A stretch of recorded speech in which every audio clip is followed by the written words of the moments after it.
Thinker Sam's வழங்கும் change making தொடருக்கு வரவேற்கிறோம். ATL மாணவர்களுக்கு பல்வேறு பயனுள்ள தலைப்புகளை அறிமுகப்படுத்தும் நோக்கத்துடன் இந்த தொடர் உருவாக்கப்பட்டுள்ளது. இதில் திங்கரிங், ப்ராப்ளம் சால்விங், இனோவேஷன், ஆன்ட்ரப்ரனியர்ஷிப் மற்றும் சேஞ்ச் மேக்கிங் போன்ற சிறிய கற்றல் தொகுதிகள் இடம்பெறும். இந்த 10 பகுதிகளை கொண்ட பாட்காஸ்ட் தொடரில் சேஞ்ச் மேக்கிங் பற்றிய அடிப்படைகளையும் நீங்களும் எவ்வாறு ஒரு சேஞ்ச் மேக்கர் ஆகலாம் என்பதையும் அறிந்து கொள்ளலாம். ஒவ்வொரு பகுதியும் 15 முதல் 20 நிமிடங்கள் வரை இருக்கும். இதில் நீங்கள் முயற்சி செய்யக்கூடிய ஒரு சவாலும் இடம்பெறும். இப்போது பெங்களூரைச் சேர்ந்த 8ஆம் வகுப்பு மாணவியும் ஒரு சேஞ்ச் மேக்கர் ஆன டிங்கர் சாம் அன்னா கான் வழங்கும் 2வது அத்தியாயத்தை தொடங்கலாம். நீங்க இப்போ உங்க ஸ்மார்ட் போனை கையில வச்சிருக்கீங்கன்னு சும்மா கற்பனை செஞ்சுக்கோங்க. அதுல பொதுவா என்ன பண்றீங்க? யூடியூப்ல வீடியோ பாக்குறீங்க, இன்ஸ்டாகிராம் ரீல் ஸ்க்ரோல் பண்றீங்க, இல்லைன்னா ஏதாவது கேம் விளையாடுறீங்க. கரெக்டா? ஆமா, அதுதான் நம்ம ரெகுலரா பண்றது. ரைட். ஆனா இந்த உலகத்தை மாத்தணும், ஒரு பெரிய சமூக தாக்கம், அதாவது ஒரு சோஷியல் இம்பாக்ட் ஏற்படுத்தணும்னு என்ன வேணும்னு கேட்டா நம்ம என்ன நினைப்போம்? பல கோடி ரூபாய் ஃபண்டிங் வேணும், அதிநவீன தொழில்நுட்பங்கள் நிறைஞ்ச ஒரு பெரிய லேப் வேணும், இல்லனா ஏதோ ஒரு பெரிய அதிர்ஷ்டத்தோட பிறக்கணும்னு நினைப்போம் இல்லையா? கண்டிப்பா, அப்படி ஒரு எண்ணம் எல்லார் மனசுலயும் இருக்கு. ஆனா ஒரு 8ஆம் வகுப்பு படிக்கிற பையனை கொஞ்சம் யோசிச்சு பாருங்க. அவங்கிட்ட காசு இல்ல, பெரிய பேக்ரவுண்ட் இல்ல, ஏன் ஒரு வரி கம்ப்யூட்டர் கோடு கூட எழுத தெரியாது. அவனால என்ன பண்ண முடியும்? ஒண்ணுமே பண்ண முடியாதுன்னு தான் நம்ம இயல்பா நினைப்போம். அதுதான் என்ன சொல்லுது, நம்ம சமூகத்துல ஆழமா பதிஞ்சிருக்கிற ஒரு காத்திருப்பு மனநிலை, வெயிட்டிங் மைண்ட் செட். உலகளாவிய தாக்குங்கிறது பெரிய ஆட்களுக்கு மட்டுமே சாத்தியமான ஒரு எக்ஸ்க்ளூசிவ் கிளப் அப்படின்னு பல காலமா நம்ம நம்பிட்டு இருக்கோம். எக்ஸாக்ட்லி. ஆனா இன்னைக்கு நாம பண்ண போற இந்த ஆழ்ந்த பகுப்பாய்வு அந்த எண்ணத்தை அப்படியே சுக்குநூறா உடைக்கி போகுது. நேயர்களே, இன்னைக்கு நாம எதை பத்தி அலச போறோம்னா, அனுஷ்கா பரத்வாஜ் மற்றும் நிதிஷ் கார்க் இணைந்து உருவாக்கிய tinker champs change making series episode 2 அப்படிங்கிற ஆவணங்களை தான். ஆமா, இந்த ஆவணங்கள்ல அவங்க சொல்ற மைய கருத்தே ரொம்ப இன்ட்ரெஸ்டிங்கானது.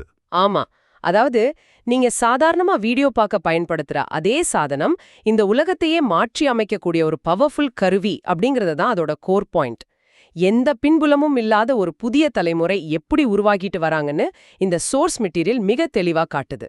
இந்த ஆவணங்கள்ல வர்ற அந்த கிராமப்புற மாணவனோட கதையை நாம முதல்ல எடுத்துப்போம். ஒரு கிராமத்துல ஸ்கூல் இருக்கு, ஆனா அங்க தரமான கல்வி இல்ல, படிக்க புது புத்தகங்கள் இல்ல, ஒரு கிழிஞ்ச புக்க 10 பேர் சேர்ந்து படிக்கிற நிலைமை.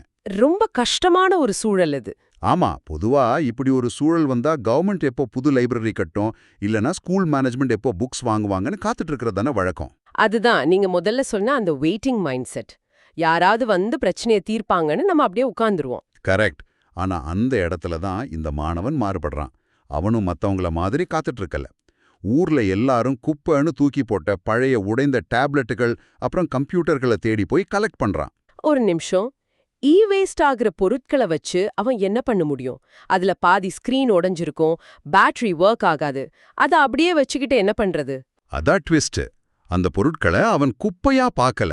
அதையெல்லாம் ஒன்னா சேர்த்து சுத்தம் செஞ்சு அதுல ஓபன் சோர்ஸ் கல்வி பொருட்கள் ஃப்ரீயா கிடைக்கிற PDF புத்தகங்களை எல்லாம் டவுன்லோட் பண்ணி லோட் பண்றான். வாவ், நிஜமாவா? ஆமா, யோசிச்சு பாருங்க. நேத்து வரைக்கும் வேஸ்ட்னு குப்பையில கிடந்த ஒரு சாதனம் இன்னைக்கு அந்த பள்ளி மாணவர்களுக்கான ஒரு முழுமையான டிஜிட்டல் லைப்ரரியா மாறிடுச்சு. இதுல ரொம்ப ஆச்சரியமான விஷயம் என்னன்னா, அவன் எந்த புது மைக்ரோசிப்பையும் கண்டுபிடிக்கல, கோடிக்கணக்குல ஃபண்டிங் வாங்கி ஸ்கூல் கட்டல. அவன் கிட்ட இருந்த சாதாரண பொருட்களை வச்சு அவன் கண்ணு முன்னாடி இருந்த ஒரு லோக்கல் கேப், அதாவது உள்ளூர் இடைவெளியை நிரப்பியிருக்கான். இது ஒரு அருமையான செயல்பாடு. கண்டிப்பா, இது ஒரு பெஸ்ட் எக்ஸாம்பிள். ஆனா இந்த ஆவணத்துல இப்படிப்பட்ட சேஞ்ச் மேக்கர்களுக்கு 5 முக்கிய குணங்கள் இருக்கணும்னு பட்டியலிட்டிருக்காங்க. பச்சாதாபம், தொலைநோக்கு பார்வை, படைப்பாற்றல், ஒத்துழைப்பு, அப்புறம் மன உறுதி. இதுல எனக்கு ஒரு பெரிய முரண்பாடு தோணுது. என்ன முரண்பாடாது? இந்த 5 பச்சாதாபம், எம்பதி அப்படிங்கிற குணத்தை ஏன் அவங்க முதலிடத்துல வைக்கணும்? நான் ஒரு பைத்தான் ஸ்கிரிப்ட் எழுதணும், இல்ல ஒரு புதுசா ஆப் டெவலப் பண்ணோம்னா மக்களின் உணர்வுகளை புரிஞ்சுக்கிற பச்சாதாபம் எனக்கு எதுக்கு? டெக்னிக்கல் நாலேஜ் தானே ஃபர்ஸ்ட் வரணும். கோடு பண்ண தெரியாம உணர்வுகளை வச்சுக்கிட்டு என்ன செய்ய முடியும்? உங்க கேள்வி நியாயமானதுதான். தொழில்நுட்ப அறிவு ரொம்ப முக்கியம்தான். ஆனா பச்சாதாபம் அப்படிங்கிறது ஒரு இலக்கை நிர்ணயிக்கும் கருவி, ஒரு டார்கெட்டிங் சிஸ்டம். நீங்க எவ்வளவு பெரிய கோடிங் எக்ஸ்பர்ட்டா வேணாலும் இருக்கலாம். ஆனா மக்களோட உண்மையான பிரச்சனை என்னன்னு புரிஞ்சிக்காம நீங்க உருவாக்குற எந்த ஒரு டெக்னாலஜியும் கடைசியில குப்பைக்கு தான் போகும். ஓ, அதாவது பிளே ஸ்டோர்ல கோடிக்கணக்குல செலவு பண்ணி ஆப்ஸ் ரிலீஸ் பண்ணுவாங்க, ஆனா யாருமே அதை டவுன்லோட் பண்ண மாட்டாங்க, அந்த மாதிரி சொல்றீங்களா? எக்ஸாக்ட்லி அதேதான். பெரிய பெரிய கார்ப்பரேட் கம்பெனிகள் கூட இந்த தவற செய்றாங்க. யூசரோட இடத்துல இருந்து யோசிக்கிற அந்த பச்சாதாபம் அவங்க கிட்ட இருக்காது. ஏதோ ஒரு சூப்பரான ஃபீச்சரை டெவலப் பண்ணுவாங்க, ஆனா அது யாருக்கும் தேவைப்படாத ஒண்ணா இருக்கும். Right right. நீங்க எழுதுற பைத்தான் ஸ்கிரிப்ட் சரியான இலக்க நோக்கி போகுதா, அது உண்மையிலே ஒருத்தரோட வழிய போக்குதான்னு உறுதி பண்றதே இந்த பச்சாதாபம் தான். இது ரொம்ப இன்ட்ரெஸ்டிங்கா இருக்கு. இலக்கை நிர்ணயிக்கும் கருவி. ஆனா ஒரு 7ஆம் வகுப்பு படிக்கிற பையனுக்கு இந்த 5 குணங்களும் முழுமையா இருக்கணும்னு எதிர்பார்க்கறது கொஞ்சம் ஓவரா இல்லையா? இதை எப்படி கத்துக்க முடியும்? அது ஒரே நாள்ல கத்துக்க முடியாது. எனக்கு இது எப்படி தோணுதுன்னா, யூடியூப்ல ஒரு டுட்டோரியல் வீடியோ பார்த்துட்டு, ஓகே நீச்சல் அடிக்கிறது எப்படின்னு எனக்கு தியரி தெரிஞ்சிருச்சு, நான் நேரா கடல்ல குதிக்க போறேன்னு சொல்ற மாதிரி இருக்கு. தண்ணிக்குள்ள இறங்கி மூச்சு முட்டி கொஞ்சம் பேனிக் ஆனா மட்டும்தான் உண்மையிலே நீச்சல் கத்துக்க முடியும். அந்த நீச்சல் ஒப்புமை ரொம்ப சரியானது. இந்த குணங்கள் எல்லாம் ஒரே நாள்ல ஒரு புக் படிச்சு வந்துடுறதில்ல. அதனாலதான் டிங்கர்பிரினியூர் மாதிரியான செயல்முறை கற்றல் களங்கள் மாணவர்களுக்கு தேவைப்படுது. ஓஹோ, பிராக்டிக்கல் லேர்னிங் பிளாட்ஃபார்ம்ஸ். ஆமா, அங்க அவங்க பாதுகாப்பா தவறுகளை செய்யலாம்.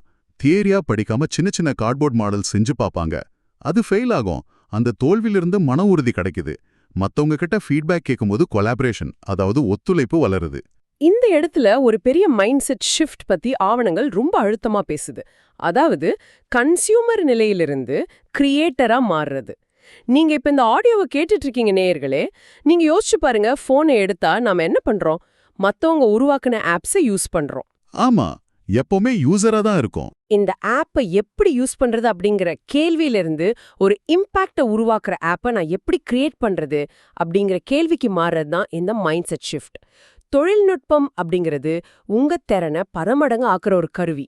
100 வருஷத்துக்கு முன்னாடி நீங்க ஒரு பொருளை கண்டுபிடிச்சா அது உங்க ஊருக்கு மட்டும்தான் பயன்படும். ஆனா இன்னைக்கு நீங்க உங்க ரூம்ல உட்காந்துக்கிட்டு கிரியேட் பண்ற ஒரு சின்ன ஆப் ஆப்பிரிக்காவில் இருக்கிற ஒரு விவசாயிக்கு கூட பயன்படலாம். அப்சல்யூட்லி. உலகின் எந்த மூலையில் இருக்கவரின் பிரச்சனையும் புரிந்து கொண்டு தீர்வை உருவாக்க முடியும். இதான் டிஜிட்டல் பச்சாதாபம்னு சொல்றாங்க. ஆனா இங்கதான் எனக்கு இன்னொரு சந்தேகம் வருது. நாம டிஜிட்டல் உலகம், கோடிங் பத்தி எல்லாம் பேசிட்டு இருக்கோம். ஆனா இப்போ ஆர்டிஃபிஷியல் இன்டெலிஜென்ஸ், அதாவது ஏஐ அப்படிங்கிற பூதம் எல்லா இடத்துலயும் வந்துடுச்சு. இனிமேல் நான் ஏன் உட்கார்ந்து கோட் பண்ணணும்? ஏஐ எல்லா வேலைகளையும் பறிக்க போகுதுன்னு ஒரு பயம் இருக்கிறப்போ, இது மாணவர்களுக்கு எப்படி உண்மையிலேயே ஹெல்ப் பண்ணும்? இந்த ஆவணங்கள் ஏஐய பார்க்குற விதமே முற்றிலும் வேற. ஏஐ அப்படிங்கிறது மனிதர்களுக்கு போட்டியாளர் கிடையாது.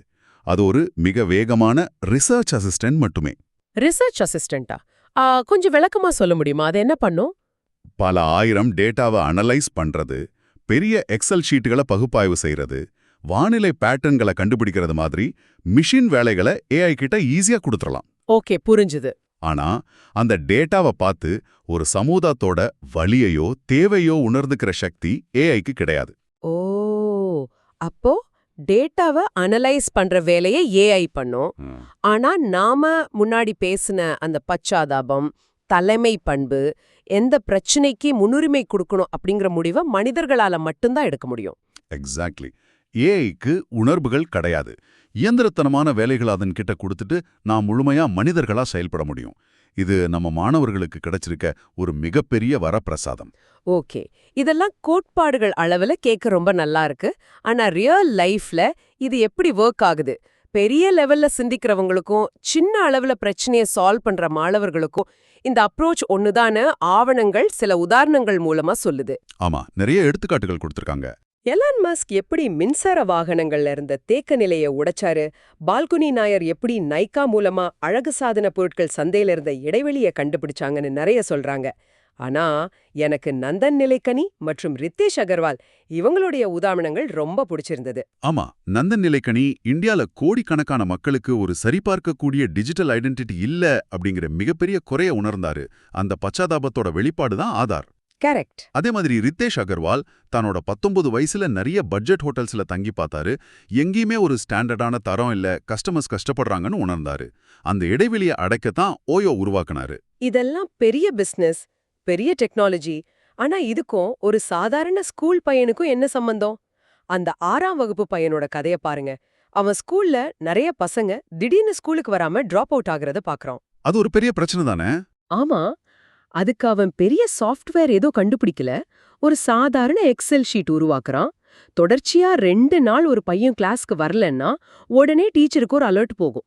உடனே டீச்சர் அந்த பையனோட வீட்டுக்கு பேசி என்ன பிரச்சனைன்னு கண்டுபிடிப்பாங்க. இதன் மூலியமா அந்த மாணவர் ஸ்கூல்ல இருந்து இடைநிற்பது தடுக்கப்படுது. இது ஒரு அருமையான ஒப்பீடு. ஆதார் மாதிரி ஒரு மிகப்பெரிய கட்டமைப்பு உருவாக்குன நந்தன் நீலேக்கனியோட மைண்ட் செட்டும் இந்த எக்ஸல் ஷீட் உருவாக்குன 6ஆம் வகுப்பு பையனோட மைண்ட் செட்டும் அடிப்படையில ஒண்ணுதான். ரெண்டுமே ஒண்ணுதான் சொல்றீங்களா? ஆமா, 2 பேருமே ஒரு இடைவெளியை கண்டுபிடிச்சாங்க. அவங்க கிட்ட இருந்த டூலை வச்சு அதை சரி பண்ணிட்டாங்க. அளவுகோல் தான் வித்தியாசமே தவிர அவங்களோட அணுகுமுறை ஒண்ணுதான். அதே மாதிரி ஆவணத்துல இருக்கிற இன்னொரு மாணவர் அளவிலான உதாரணம் என்ன ரொம்ப இம்ப்ரெஸ் பண்ணுச்சு. ஒரு பையன் விவசாயிகளுக்கும் உணவகங்களுக்கும் நடுவுல இருக்கிற பிரச்சனைய பாக்குறான். என்ன பிரச்சனை அது? விவசாயிகள் கஷ்டப்பட்டு விளைவிக்கிற பொருளை குறைஞ்ச விலைக்கு இடைத்தரகர்கள் வாங்கி ஹோட்டல்ஸ்ல அதிக விலைக்கு விக்கிறாங்க. இத தடுக்க அவன் பெரிய இ-காமர்ஸ் ஆப்லாம் பில்ட் பண்ணல. ஒரு சாதாரண வாட்ஸ்அப் குரூப் ஆரம்பிச்சான். ஹோட்டல்காரங்க அவங்களுக்கு என்ன காய்கறி வேணும்னு அந்த குரூப்ல போடுவாங்க. விவசாயிகள் நேரடியா சப்ளை பண்ணுவாங்க. வாவ்! எந்த கோடிங்கும் கிடையாது, எந்த சர்வர் செலவும் கிடையாது. வெறும் வாட்ஸ்அப் குரூப்பை வச்சு ஒரு சப்ளை செயின் பிரச்சனையே சால்வ் பண்ணிருக்காங்க. அதே மாதிரி தான் கிரெட்டா துன்பர்க் பத்தின குறிப்பும். ஒரு மாணவி கையில ஒரு ஸ்மார்ட் போனை மட்டும் வச்சுக்கிட்டு காலநிலை மாற்றம் பத்தி உலகளாவிய விவாதத்தையே ஆரம்பிச்சிட்டாங்க. இங்க அவங்களோட தனிப்பட்ட அரசியலோ வலதுசாரி இடதுசாரி கொள்கைகளோ நமக்கு தேவையில்லை. நாம் அதை ஆதரிக்கவும் இல்லை. ஆவணங்கள்ல இத வெறும் மெக்கானிசமா பாக்குறாங்க. சாதாரண ஒரு போனை வச்சுக்கிட்டு என்ன மாதிரி ஒரு தாக்கத்தை ஏற்படுத்த முடியும் அப்படிங்கிறதுக்கு இது ஒரு பவர்ஃபுல் உதாரணம். கண்டிப்பா. ஆனா இந்த மாதிரி தீர்வுகளை உருவாக்குறதுக்கு ஒருத்தர் தனியா ஒரு இருட்டறையில உட்கார்ந்துகிட்டு கோட் பண்ணிட்டு இருக்கணும்னு அவசியம் இல்ல. தனியா ஒருத்தரே உலகத்தை மாத்துறது அப்படிங்கிறது இப்போ சாத்தியம் இல்லையா என்ன? ஆவணங்கள் ரொம்ப தெளிவா சொல்லுது. இந்த லோன் ஜீனியஸ், அதாவது தனியான மேதை அப்படிங்கிற கருத்தே இப்போ வழக்கொழிஞ்சு போயிடுச்சு. இது முழுக்க முழுக்க ஒரு டீம் ஸ்போர்ட். ஓபன் சோர்ஸ் தொழில்நுட்பங்கள் மற்றும் ஹேக்கத்தான்கள் மூலமா நிறைய பேர் ஒன்னா சேர்ந்து தான் இன்னைக்கு பெரிய பிரச்சனைகளை சால்வ் பண்றாங்க. நான் நிறைய ஸ்டூடெண்ட்ஸை பார்த்திருக்கேன். அவங்க ஒரு ஆப் உருவாக்குவாங்க.